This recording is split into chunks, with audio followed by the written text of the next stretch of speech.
В Благоевград беше открито Българо-украинско сдружение на казаците. Какво представлява казачеството и защо именно в Благоевград се учредява неправителствената организация, ще разберем сега от Венцислав Гълъбов, който стана член на сдружението и негов заместник-председател. Добър ден! Добър ден! Идеята за... Какъв е всъщност повода за учредяването на такова сдружение в Благоевград? Повода е, че ние в исторически план имаме много общи неща и казачеството до някъде е една от допрените точки, която най-така почесва самолюбието на всяка една нация. Не случайно девиза на казаците е патриотизъм и духовност. Ето е емблемата нашата. Какво всъщност представлява казачеството? За много хора може би казачеството е едно движение, което се е зародило преди 6 века и де-факто е обединявало свободомислещи хора с добро образование, които са отстоявали ценностите на държавата в определен район, където не е имало централизирана държавност. В частност на юг от Киев са се зародили. И в много отношения те са били елита на тогавашното местно население и са носили традициите, честта и славата за местното население. Много е характерно, че това, което те са носили в същността си, го има в много народи и нации и по този начин допрените точки и това да се идентифицираме с казаците съществува не само при нас. Да речем един пример ще посоча барон Йосихиро Окабе. Той е председател на японската украинска казаческа организация. Той е потомствен самурай.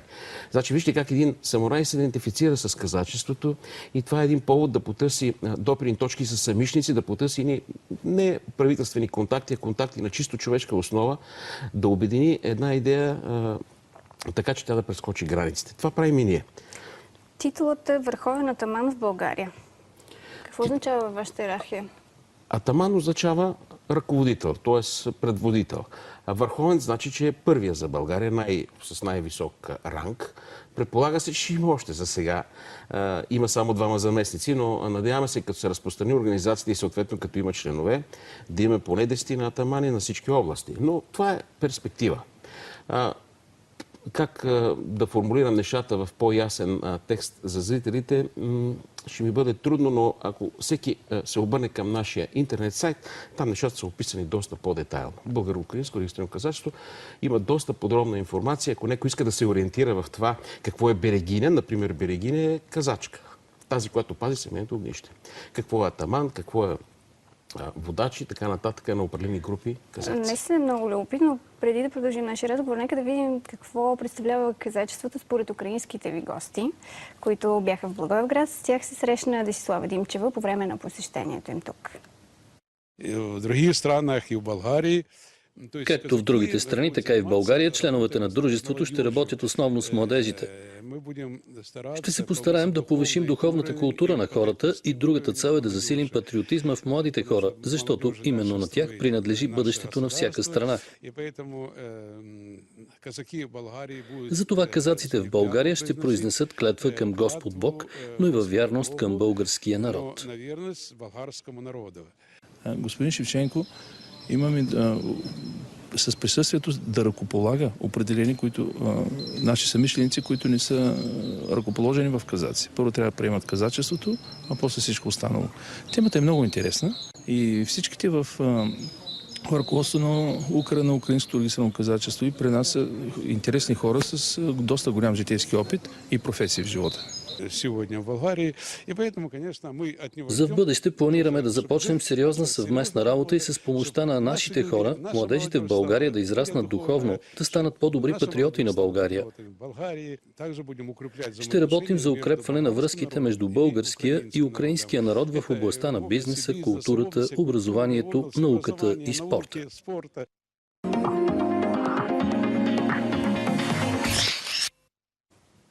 И един специален ритуал се проведе в Благоевград. Да, ритуал е много интересен. Ако имате кадри от тях, може да се види, че той имаме кадри, нашите зрители ще ги видят. Прилича на едно рицарско посещение и това е, как да кажа, един забележителен ритуал за този, който е предназначен и този, който го дава. И както вече споменах, казаците в дълбоката си същност, те са носители на тези славни идеи, които са успели през годините, през вековете да преминат.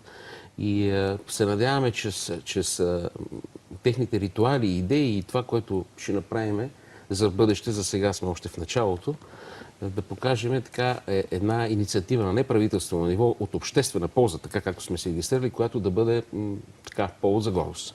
Вие защо решихте да се присъедините, да станете член?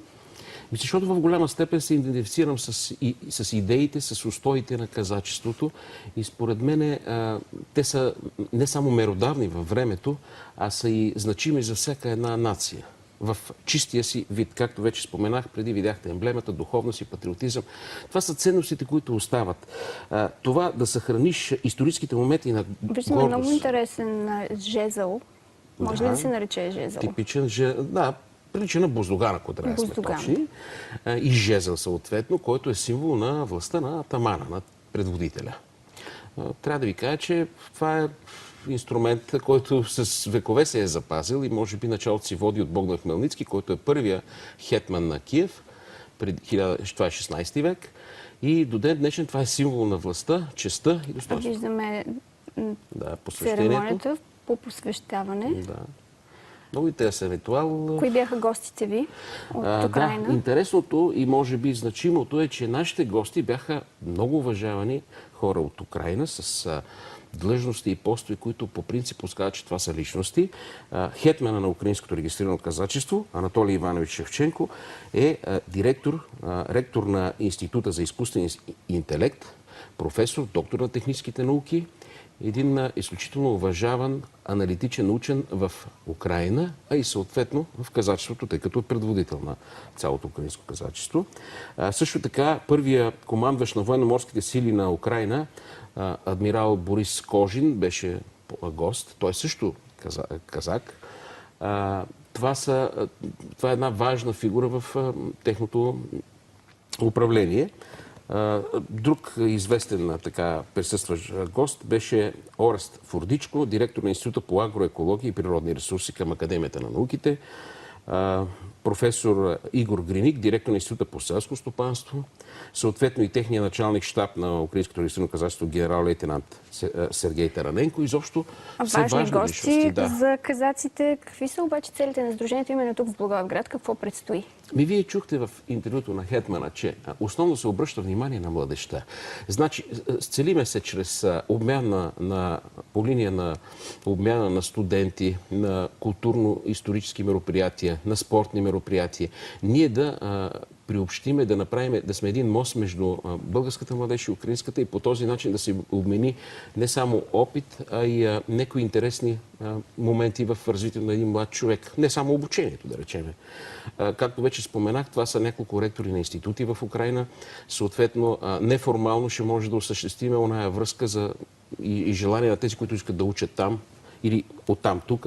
Съответно, в областта на бизнеса също не са за пренебрегване нещата, тъй като тия неформални контакти, които се създават между казаците, които са съвсем други професии, естествено могат да прераснат и в бизнес контакти. Знае се, че в бизнеса един контакт, когато е скрепен не само формално, а и по линия, да речем, на казачеството, ще има доста по-сериозен ефект и доверие, ако щете, в една сделка. Това малко ли много обезмисли следващия ми въпрос, но все пак защо е важно да се затвърждава това българо-украинско сътрудничество? Защото природата не търпи празни пространства. Ние не видяхме и поне не знаехме тези, които организирахме българо-украинското регистрирано казачество, така една сериозна структура, говоря не правителствена, на обществени начала, некомерциална, да съществува в пространството. И от доста време, от 4 години близо, зрееше тая идея в нас. Това сме хора от Русе, от Сливен, от Варна, от София, от Пловдив, от Благоевград, които решихме, че тази идея трябва да добие някаква визия и то законна. Да, законна. Да смисъл да сме регистрирани, да сме легитимирани в общественото пространство, а не да стоиме като ентусиасти и всеки да действа самостоятелно. Тоест, запълнихме една празнина, според мене, а идеята за дружбата между български и украински народ, тя е доста по-стара и ние не искаме да я обсебваме, просто сме в унисон с нея. Пожелавам ви успех. Благодаря. На всички тези начинания, които предстоят, и спортни прояви, и обмен на студенти. Културни, да. Култура между България и Украйна. Много ви благодаря за участието И аз в благодаря. България днес. Венцислав Гълъбов в студиото ни в Благоевград. Предаването продължава с още теми и гости. Как потъването на Созопол донесе приз за най-добър чуждестранен филм на фестивал в Ню Йорк. В студиото с престижната награда ще ни гостува режисьорът Костадин Бонев. Останете с нас до 17:30, защото сме ви подготвили още.